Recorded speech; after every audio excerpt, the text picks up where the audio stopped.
are SU neuroscience, so much more than the sum of our parts.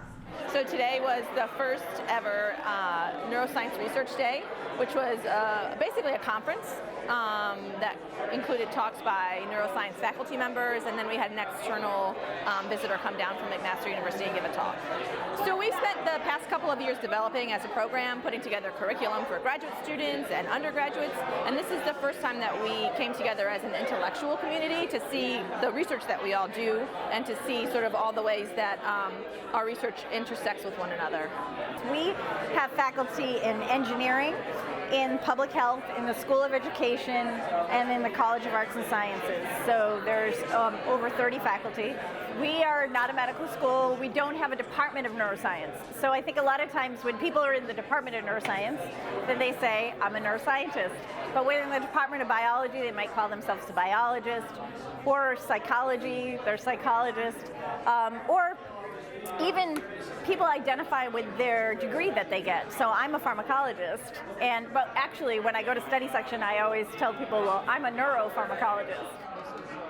I kind of had a newfound appreciation for other people's research and how complex different neuroscience research is and the breadth of the research that can take place at our university. The aspects of neuroscience at the moment, it encompasses this entire field of audio as well as visual, olfactory, all these other things that really can't be described in one specific setting. It has to be all encompassed into neuroscience simply because it all does involve the brain. It's really hard to talk about one sense without it coming to the brain, talk about perception and then what you actually feel. It's just a big diversity of information.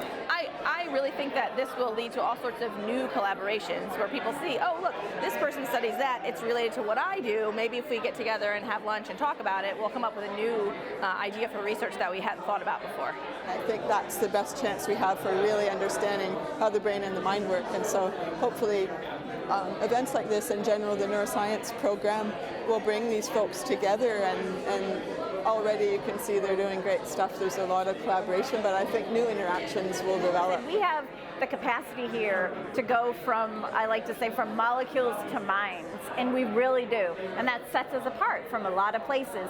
But what we need is an avenue that brings us together in the Interdisciplinary Neuroscience Graduate Program, the ILM, that pulls us, those who work from molecules to minds, on the nervous system together.